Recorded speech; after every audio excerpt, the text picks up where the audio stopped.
अस्सलाम वालेकुम नाज़रीन, मैं हूं फयाज हुसैन। आप देख रहे हैं WT न्यूज़ HD। आज हम बात करेंगे जनाब अनवारुल हक काकर साहब और जनाब आसिम मुनीर साहब ने जो है UAE में जो मुलाकातें की हैं और उसके बाद कुछ याददाश्तों के ऊपर दस्तखत किए, जिसके बाद ये उम्मीद की जा रही है कि पाकिस्तान में तकरीबन 30 बिलियन के करीब जो है वो आने वाले चंद सालों में जो है वो सरमायाकारी हो जाएगी। और उसके साथ साथ अगर देखा जाए तो ये जो गवर्नमेंट है निगरान सेटअप, ये बड़ी तेज़ी से कोशिश कर रहा है कि पाकिस्तान के कुछ जो ऐसे असासे हैं जो बहुत ज़्यादा नुकसान में हैं, जिनमें PIA और कुछ और इस तरह के अदारे हैं, उनको पहली फुर्सत में नीलाम कर दिया जाए या उनकी निजकारी कर दी जाए।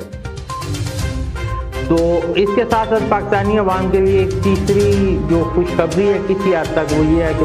तकरीबन पेट्रोल की आने वाले दिनों में प्राइस जो है वो 197 या 198 के करीब है वो बन रही है, क्योंकि इंटरनेशनल मार्केट पर हम जो क्रूड ऑयल पहले ले रहे थे $90 के करीब, अभी वो जो है 76-77 के करीब आ गया है। और अगर हम उसी को मद्देनज़र रखें तो ये एक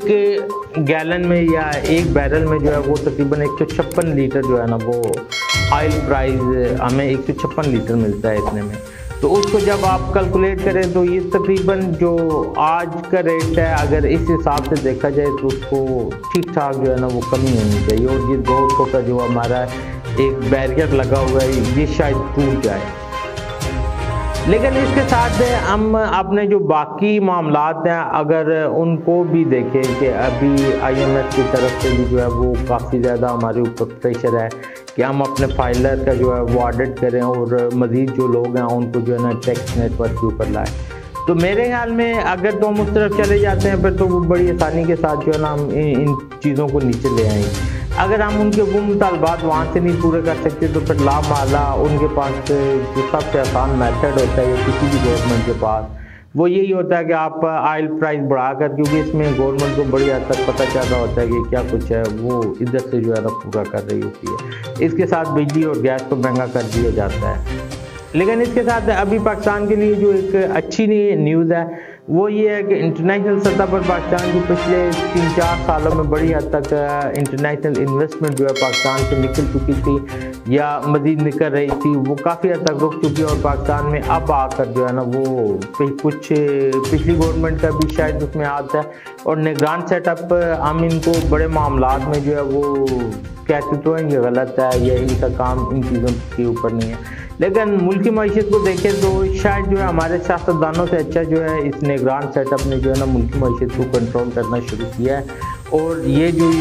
यादाश्त के ऊपर दस्तखत हुए हैं कि पाकिस्तान में UAE जो है ना सिर्फ अरब अमारात वो $30 अरब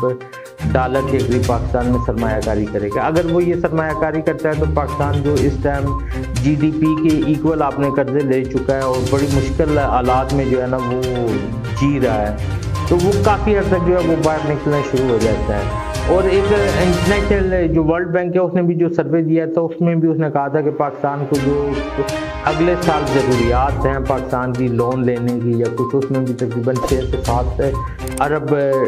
डॉलर की कमी होगी। अगर ये भी हो जाता है तो ये भी पाकिस्तान के लिए एक अच्छा सिग्नल है कि पाकिस्तान इसमें जो है बड़ी अच्छी तरह पार्टिसिपेट करेगा। और इंशाल्लाह उम्मीद है कि पाकिस्तान जो है वो आहिस्ता आहिस्ता अपने जो माशी मसाइल हैं उनसे निकल रहा है। अब तक के लिए इतना ही। अल्लाह।